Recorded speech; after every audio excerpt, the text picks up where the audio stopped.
Before we go over each individual AP6 countries, civil societies, and election systems, I do want to do an overview of the definition of civil society and the different types of election systems that there are in the world. Okay, so civil society is the idea that groups of people come together and express their interest. In the United States, that generally looks like joining an interest group or protesting or demonstrating, like doing a march in Washington or protesting at the state capitol. But it can even be on a smaller scale like that. Being part of a civil society could mean that you have a neighborhood association or a neighborhood civic organization and y'all discuss about things that would make your neighborhood better.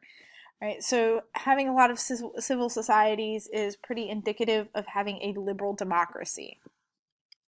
Okay, so liberal democracies experience pluralistic societies. So remember, pluralism is that you have many groups that influence and give input to the government, and the government will respond to the demands of these groups. And there is a lot of participation. In authoritarian regimes, you're going to find that there are few groups allowed to participate, and groups are controlled by the state. And that would be a review of the idea of patron clientelism and co-optation, where the state really controls which groups are actively giving input or which groups are a sponsored part of the government.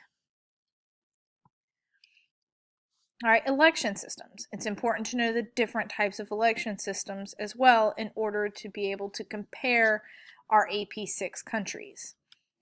The first type of election system is proportional representation. We're going to designate this with PR. So in your notes, you can abbreviate it with PR. Just remember that PR stands for proportional representation. Now, this is so much different for us in the United States because in a PR system, you're casting your vote for a political party instead of a candidate. And the percent of the vote that each political party receives on election day translates into them winning that same percentage of seats in the legislative branch. So just to make the math easy, right, we're going to say that there are 100 legislative seats up for grabs. And let's say that the Geromin party receives 50% of the vote because Geromin party is awesome.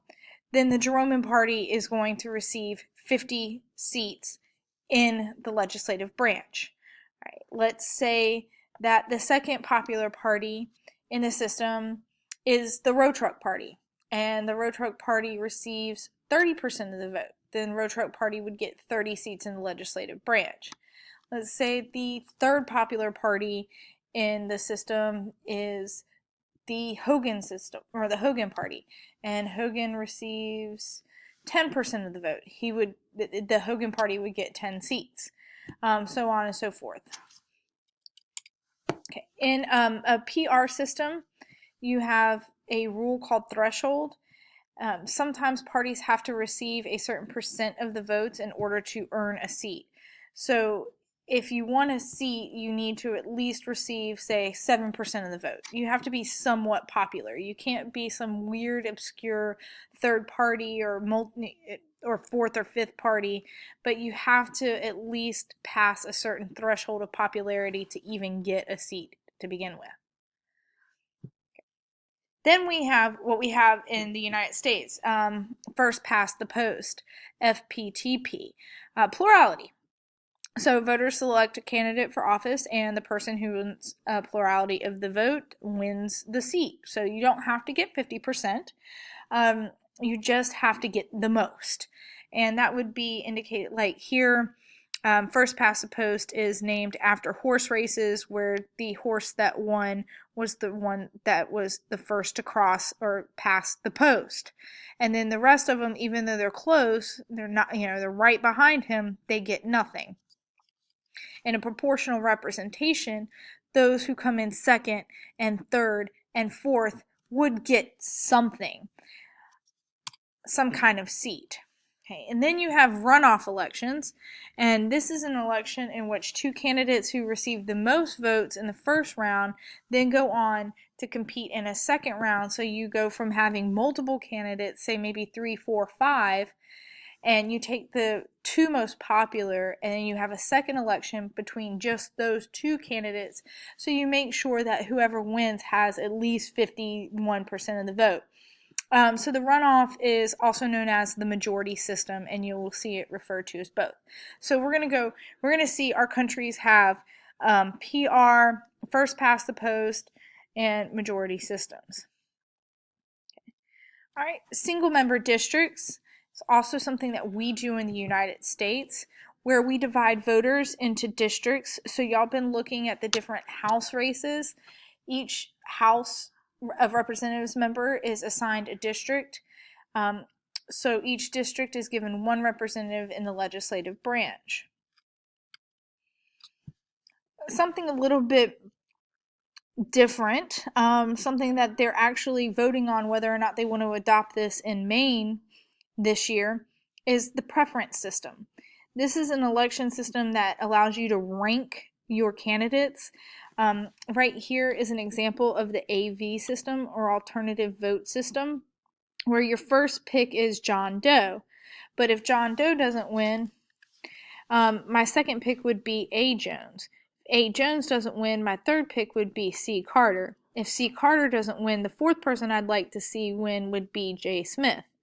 Okay, so this is the alternative vote, when you rank into your favorite to, I could live with them candidates. Okay, that's different than first past the post single member district, because here is your ballot for first past the post single member.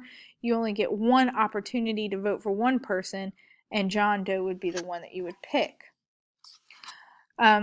This right here, this is the first past the post. This is British Columbia and Canada's current voting system.